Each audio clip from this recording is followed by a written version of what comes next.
लगे हो। बोले गोविंद गिरी महाराज की। आप सब 4 राज्यों से जो यहाँ भील आदिवासी पधारे हैं, उन सब का मैं दिल की गहराई से क्रांतिकारी अभिनंदन करता हूं। इस मंच पर विराजमान अतिथिगण ये नहीं है, मैं इस भील समाज का इसलिए समर्थन करता हूं, जो बड़े बड़े मंच पर जाता हूं तो मोटे मोटे पेट वाले दिखते हैं मंच के ऊपर।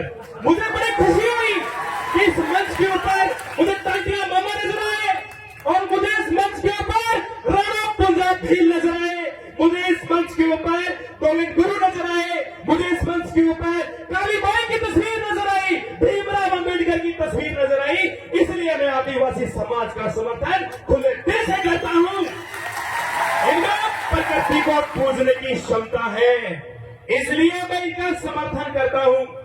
आप सबको बताना चाहता हूं, आज इस धरती को देखने के बाद मेरे रक्त के अंदर एक ज्वाला सी प्रवाहित हो रही है। मैं उस धरती को देख रहा हूं जहां पर 1500 वीर शहीदों ने अपना बलिदान दिया था। 1913 का वो समय याद कीजिए। ये भील प्रदेश की लड़ाई कोई नई लड़ाई नहीं है, ये नई बात नहीं है, ये आज से 125 साल पहले से शुरू की गई मुहिम है। और आपको बता दूं, ये भी बंजारा समाज के व्यक्ति थे, और मुझे कुछ लोग ट्रोल करते हैं, आप ब्राह्मण हैं और आप आदिवासियों की आवाज उठाते हैं। एक बार जरा संत माओजी महाराज की हिस्ट्री निकाल कर देखो, बिना जांचे आप बात करते हो। छत्तीसगढ़ के अंदर, मध्य प्रदेश के अंदर ऐसे कई मैं संत वीर पुरुषों को जानता हूं जो अन्य समाज के थे, हक की आवाज बुलंद करने के लिए हमेशा साथ देते रहे हैं। ये एक पर्दा जो आप देख रहे हैं पीछे बैनर, इसका परिचय तो लीजिए। आप सबसे पहले तस्वीर में देख रहे हैं गोविंद गिरी जी महाराज, 2 नंबर पे आप देख रहे हो घोड़े पे सवार। वैसे तो बहुत सारे योद्धा है, पहले स्कॉर्पियो फॉर्च्यूनर गाड़ियां नहीं आती थी, उस समय ये लग्जरी गाड़ियां घोड़े हुआ करते थे। तो ये बांसिया भील भी आप मान सकते हो, वेगड़ा भील भी मान सकते हो, घोड़े धुरंधर योद्धाओं के पास हुआ करते थे।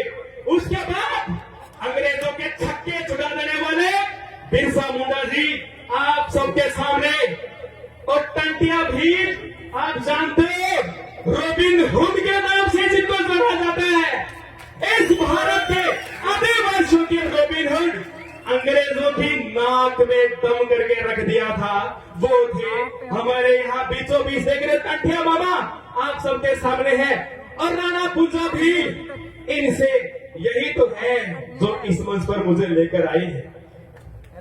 ये नहीं होते तो शायद मैं इस मंच पर नहीं होता। मुझे भी राजपूत समाज के द्वारा बड़ा ट्रोल किया गया। रात को 2-2, 2:30 बजे धमकियां दी गई। राजकुमार रोज की हमने एवडी निकाल दी, तू तो है भी क्या, हमारे पास वकील है। मैंने कहा वकील सारे और मर गए क्या, कोई वकील नहीं है कहीं पर।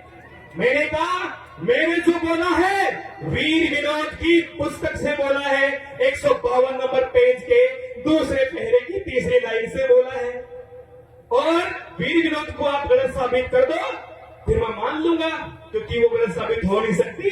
वो किसी राजा महाराजा के दरबारी श्यामल दास जी के द्वारा लिखी गई है, जो उस टाइम के राजकीय एक मेवाड़ के लेखक के रूप में पहचान रखते हैं।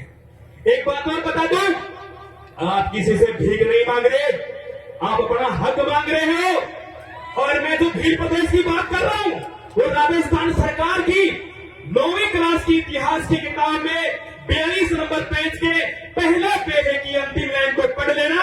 1913 में गोविंद गिरी महाराज ने भील प्रदेश की मांग की थी। कोई दबाने की कोशिश करे उसको बता देना, हम कोई भीख थोड़ी मांग रहे हैं, हम तो हमारा हक मांग रहे हैं। देखो शब्दों की थोड़ी सीमा रखनी पड़ेगी। मेरे पास बोलने के लिए बहुत कुछ है, मैं बोलना बहुत चाहता हूं, मैं बार बार आदिवासियों के लिए आवाज उठाऊंगा। जब जब मुझे इस भारत के कोने में जहां आदिवासी मुझे बुलाएगा, मैं खुले दिल से समर्थन करूंगा। मैं रहने वाला हनुमानगढ़ का हूं, उत्तर राजस्थान से सीधा दक्षिण राजस्थान में आया हूं, और बुलाने वाले मुझे राणा पुंजा जी है। और मैंने आदिवासियों का इतिहास और वीडियो किसी के कहने पर नहीं बनाए थे, मैंने मेरी जिज्ञासा थी, जिन योद्धाओं का इतिहास छुपाया गया, उन योद्धाओं इन योद्धाओं के बारे में मैं दुनिया को बताऊं। माना कि तांतिया टोपे महान थे, भगत सिंह महान थे, सुभाष चंद्र महान थे, तो आप सबको पता होना चाहिए तांतिया टोपे के साथ साथ हमारे रॉबिन हुड भी महान थे, बिरसा मुंडा भी महान थे। मंगल पांडे को हम सलाम करते हैं, उन्होंने क्रांति की। बहुत सारे योद्धा इन सबको सम्मान करते हैं। और एक बड़ी नीच हरकत की, मैंने भील प्रदेश की वीडियो जारी किया, एक नया चैनल बनाया क्राइम फैक्ट फाइंडर के नाम से। भील प्रदेश की बात जो गृह मंत्री अमित शाह ने कहा था, और वो वीडियो ही उड़वा दिया। जब मैंने संविधान का हक बताया कि हर आदिवासी को संविधान में अपनी बात रखने का हक है, 2 दिन बाद वीडियो ही गायब करवा दिया। मैंने कहा आप तो पक्का मानगढ़ जाएंगे, हर हालत में जाएंगे, कोई ताकत नहीं है जो हमें रोक सकती है, अब मानगढ़ जाएंगे। आपने वीडियो भी करवाया, चैनल भी उड़ा दो। अब जो लाखों की भीड़ यहाँ पर बैठी है, आपकी गोलियां कम पड़ जाएगी। ये 1913 मत समझ लेना, ये 1913 नहीं है।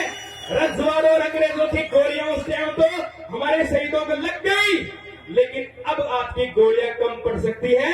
लाखों की संख्या में यहाँ पर वीर बैठे हैं, मैं इनको योद्धा कहूंगा। आज मैंने इस मंच के ऊपर एक इतना बड़ा समागम देखा, एक कला का प्रदर्शन भी हो रहा है, गीत गाए जा रहे हैं, मात्र शक्ति को मौका दिया जा रहा है, युवाओं को मौका दिया जा रहा है, गुरुजनों को मौका दिया जा रहा है, और यहाँ तक कि यहाँ राजनेता भी आम आदिवासी बनकर आया है। इससे बड़े सौभाग्य की बात और क्या हो सकती है। इसीलिए तो आदिवासी महान कहलाते हैं। कहीं न कहीं इनमें आत्मीय भाव अभी भी जिंदा है। आप सबका मैं अगेन फिर से दिल से धन्यवाद करता हूं कि आप सबने मुझे सुना। एक बार सब मेरे साथ जयकारा बोलेंगे, बोलो गोविंद गुरु महाराज की।